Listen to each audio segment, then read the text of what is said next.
This is Auteur, and welcome to another vinyl recommendation. Today I'm going to be talking about Freddie Gibbs' Soul Sold Separately. And Freddie Gibbs is one of my favorite rappers. I've talked about him on other reviews of the channel. Off gate, I would compare this record to like Shadow of a Doubt. I think that's the most similar. And he's coming off of his recent project, I think 2 years ago, with The Alchemist, maybe longer. This pandemic makes everything feel long. Alfredo. And Freddie's always been a good rapper. He started out pretty strong. He originally would throw out like a lot of phrases and repeated slogans, and that kind of carried over into his career now. But I'd say he's added a lot more depth into his lyricism. For me, his strong point has always been flow. Flow, flow, flow. I'm from Indiana. Freddie's from Gary. That's a pretty rough part of Indiana. We don't have a lot of local celebrities here. Nobody really gets famous in Indiana. Like, if you can leave and get famous, like Michael Jackson or David Letterman. But there's not, like, any, like, real hometown heroes in Indiana. It's like a super depressed vibe. We don't really build people up like that. Our biggest celebrities are probably, like, our weathermen and news anchors. Like, our sports teams aren't even celebrated here. But I feel like Freddie's gained a lot of popularity, like, in Chicago, right next to Gary, in LA and New York. He's been, like, an underground phenomenon. And I would argue that I wouldn't put him as, like, the most quality rapper of all time, but I would say his discography is just the strongest ever. I don't think any rapper's discography can hold up to Freddie's. Not that people haven't had better individual projects. My favorite album from Freddie is probably his works with Madlib, namely, I really like Bandana. Crime Pays is probably the song that really stood out to me on this one. Giannis, Soul Right's really good. Cataracts is really good. Anderson .Paak works really well with Freddie Gibbs, so it was nice to see him come on for this album as well. I got a CD of it right now because no albums have dropped. The CD release was pretty cool, though. He signed them. That's kind of cool. They weren't expensive either. I think Kendrick's CDs were like $30. This was like $8 for the signed version. And like I was saying, it gives me Shadow of a Doubt vibes. Like on Alfredo, Freddie was doing a lot of just bars, long verses, a lot of like old school hip-hop. On this one, he's going more into his trap elements. He's writing a lot of hooks. I'd say Zipper Bags is like how Mexico was on Shadow of a Doubt. That's probably one of the more like hype songs. The phone calls is a cool concept. He put up like in his ads before the album dropped, he put up that like phone line that you could call in and leave a message, and then throughout the album he had different celebrities leaving messages. That's like a cool little theme that he spread throughout it. It takes place in like a casino, Sold Separately Resort or whatever. The ads were pretty funny. I always like his ad campaigns. I think the overall story that he wove into Bandana is still my favorite, because that even referenced back to like Thuggin' and Pinata.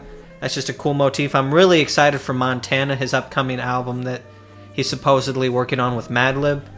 I just hope like his situation with Benny hasn't soured like too many of Freddie's connections in hip-hop. That's pretty unfortunate. I really like Griselda. I think they're a good group of dudes. Griselda's like one of the coolest movements in hip-hop. Like, it's just so like pure, and like it's all about the rap, it's all about the fashion, it's all about the culture. And I feel like Griselda really conducts themselves really well. So to see Freddie kind of like throw barbs with them was really unfortunate. But we're just going to move past that because this was a super fire album. The intro is Couldn't Be Done. And bear with me, I took these notes days ago, so I have to I might be a little slower on this review. It took me longer getting this out, because I've been working on my album, LSD TV, dropping October 21st on this channel. It has an animated album to it. Super psychedelic, super trippy. Check that out as well. But let me get back to the review. His first line establishes that he's like renting a penthouse in this casino that this album supposedly takes place. Kelly Price's vocals give me like old Kanye Graduation vibes. I feel like this builds in layers really well and just creates a lot of energy that's really positive for the start of the album. It's like giving me early, like mid-2000s vibes. I really like that. I don't like, though, that he said Talkin' Reckless might just get me booked again. Like, I don't think Freddie needs to start all these beefs to sell his albums. I really disagree. He had the hype. He had the prestige. He had the respect. I think Griselda were much more to him as allies than they ever could be as enemies. And I think, I don't know. Freddie's always been like that. Like, he just patched up his stuff with Jeezy, supposedly. But that was like, I feel like that wasn't as out of pocket as the stuff with Griselda is right now. Then it transitions into like this elevator theme music, which is the overall motif of the album. And then we go into Blackest in the Room. Training Day Denzel is a really dope reference. One of my friends that died, he was shot when we were in high school. But he used to call himself Denzel and would talk about Training Day all the time. And always talked about he's going to be the Denzel of rap. Like the Denzel Washington of rap. So that kind of like made me think about that. Like Freddie's references are like exactly in my ballpark. That's one thing I really like about Freddie. He said, my cousin lived in Flint. She been sick since they fucked the water up. That's a good line. You know, Ice Mountain, like the Nestle bottled water company, is right outside of Flint.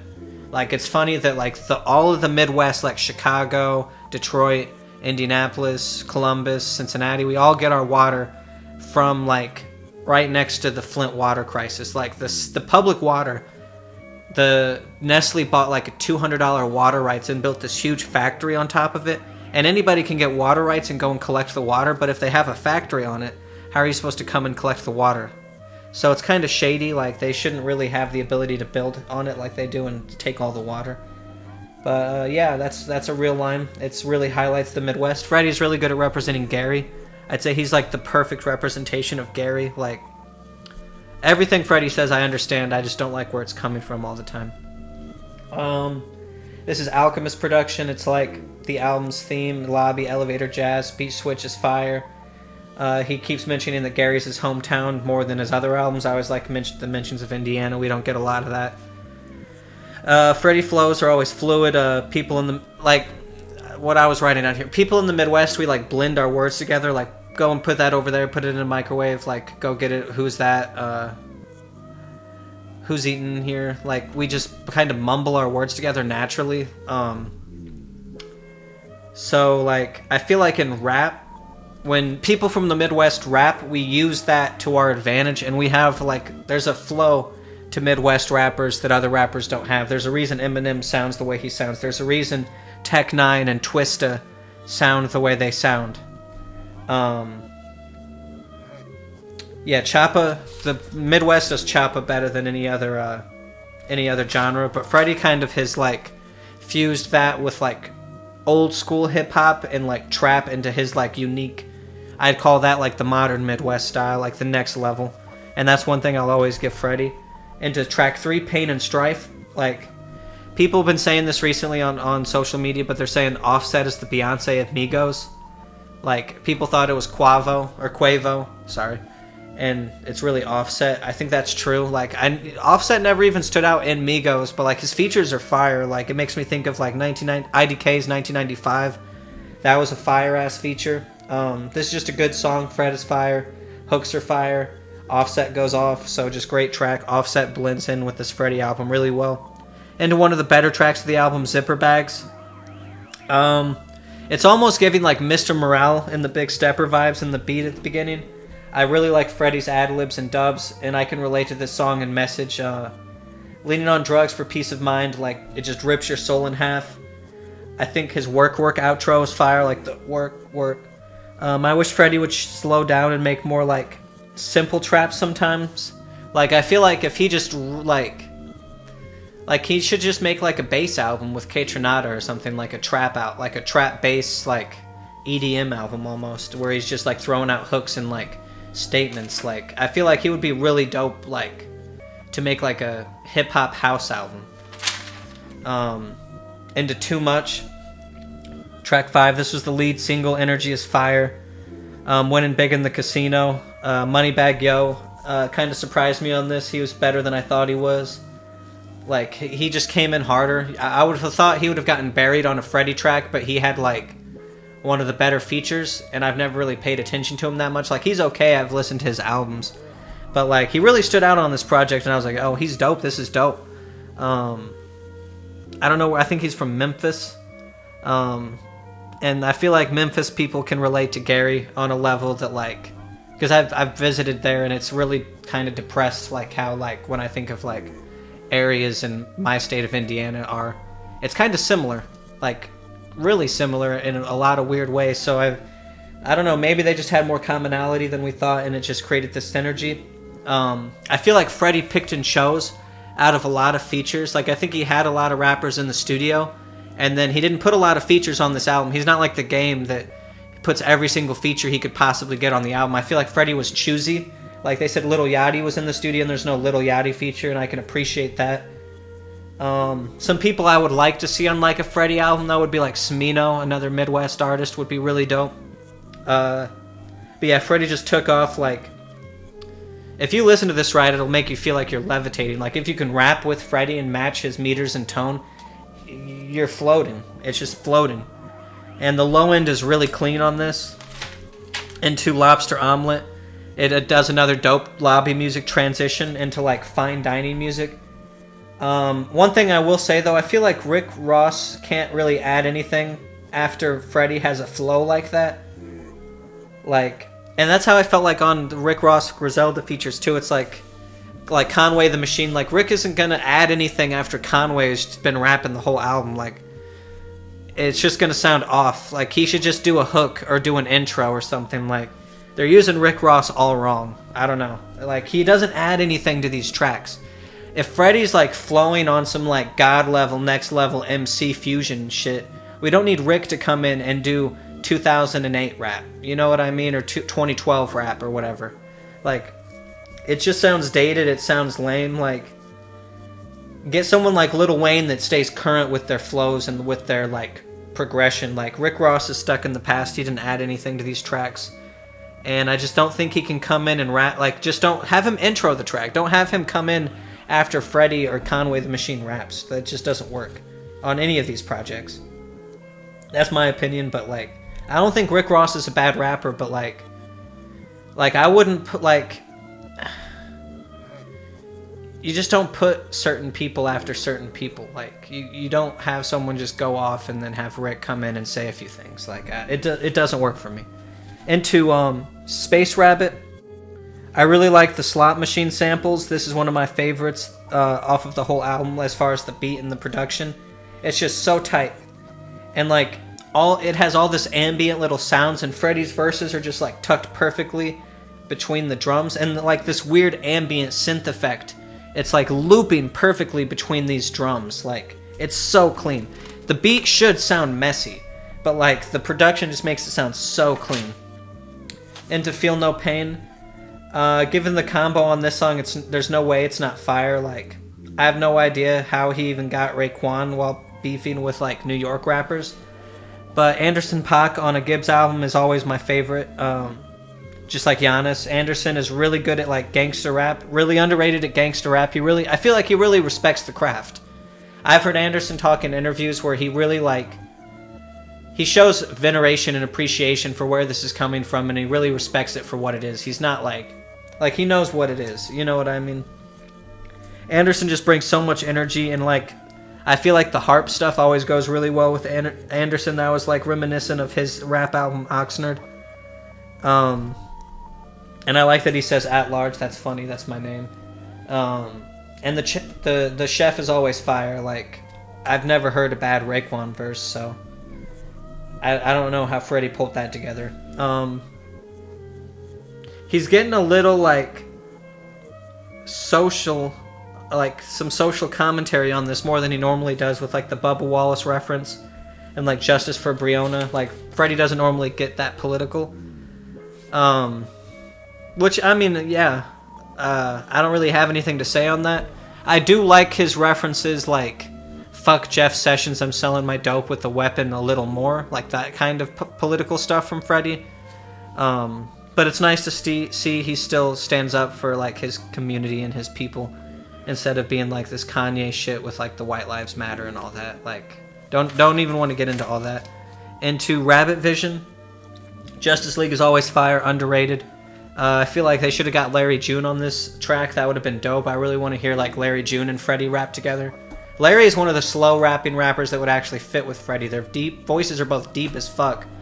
You could make the beat deep as hell, like way deeper than their voice, and just have them on top of it. That would be fire. But one of my favorite tracks is this and PYS and the Space Rabbit. Like the run from Space Rabbit to PYS is my favorite part of the album. I kind of wish we had Joyce Rice on this album too. Joyce would have been dope. She just dropped her new project, so definitely go check that out. But Overgrown is definitely a fire album. Joyce Rice is fire. But this song is kind of about him patching things up. He talks about his Jeezy beef. And Jeezy's also coming back with the new album, so look forward to that. That's going to be dope. And to PYS, DJ Paul is fire. This is my favorite song on the album. It's just some pimp stuff, generic. But it just captures a vibe. It's wrong, but like it's funny. Like it's fun. Like sometimes you just want to listen to some pimp shit. The trap era is definitely ending, but this hook is cold. Like it's dope. Dipped in gold, break them hoes. Like it's just a funny hook. Like that. It's wrong, but I'm not gonna lie. I can still get down with this is like guilty pleasure music for me. Like this shit goes hard to me. The hooks are perfect. The vibe is immaculate. Like the song is just dope. And like I said, he's claiming Gary more than normal. The outro is fire. Like DJ Paul always knows what he's doing, and Fred really just Fred lets this whole album breathe. He brings in all these producers, and he's created a motif. He's created like transitions between every song, and like there's little breakdowns and little moments that aren't like regular for a Freddie album. I feel like he's really trying to stay consistent with like the bar that was raised after he worked with Madlib, which is impressive. Into Dark Heart of the James Blake produced track. This is a good song, good synergy. Fred's albums are perfect for like James Blake's kind of style. It's just there wasn't anything that really stood out to me on this song. The outro again is super fire. And this is like this album is good. This song is good. This is just how to make an album. Transition every single song. Have little breakdowns, little like moments within each song. It's just dope. I will say like nothing in this song specifically stuck out to me, but it's just a good example of like the overall quality and theming of this album. What I will say is Freddie albums are perfect for listening to in a car. If you're not like bumping this in a car, you haven't, I feel like, gotten the whole experience of like what a Freddie album is. Into Gold Rings, Beat is Fire, another good song. The reverbs on Fred voice like vary so much on this album throughout that it's like it almost feels like not even by song but like by every single reverb they like crafted that specifically to mix in with the track well. Push is always fire. I love the vibe Freddie curates on this. Play my cards with the cartel is a funny line.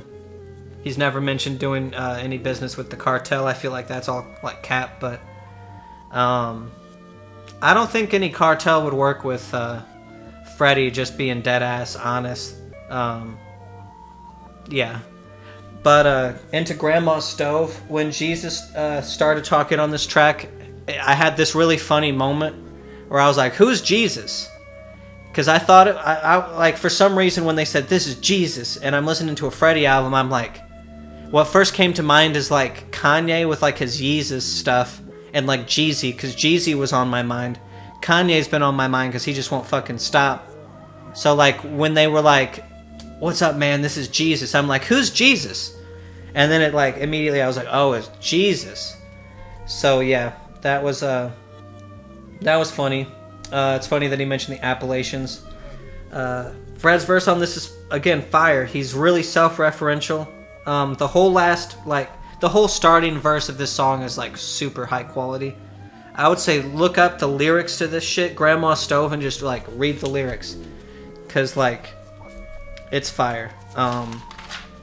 CIA, another smooth beat. CIA gave us crack, Instagram and AIDS. I didn't really agree or vibe with this song too much, just like some conspiracy theory stuff. Obviously like white culture, white supremacy specifically the CIA, they did everything they could to like destroy the black community. But I'm not so sure about Instagram and AIDS being involved in that. Crack was involved in that, though. That's been proven. Look up the thing about that mayor in Washington, D.C.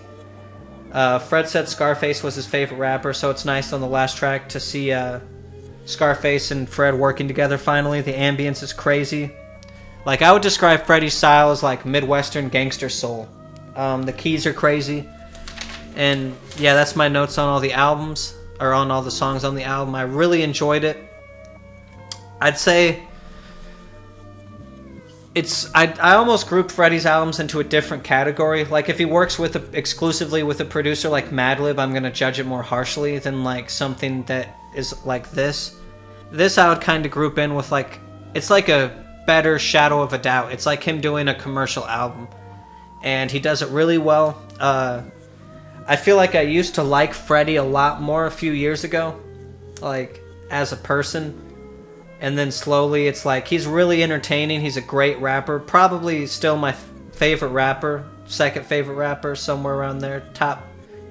Like, I'm always going to listen to his projects like the midnight they drop. But I'll always pay attention to his music, even if I don't like... Even if you get tired of people's antics. I feel like music marketing has gotten so, like... just stupid. Like, music marketing is really dumb right now. And someone like Freddie, they've worked so hard to get into this position where they don't have to do these antics. So it's like, why is he doing this? But that's all my opinion, and that has nothing to do with this dope-ass album. So definitely go check it out. I hate the album art, too. That's some stupid-ass album art. Whack as hell.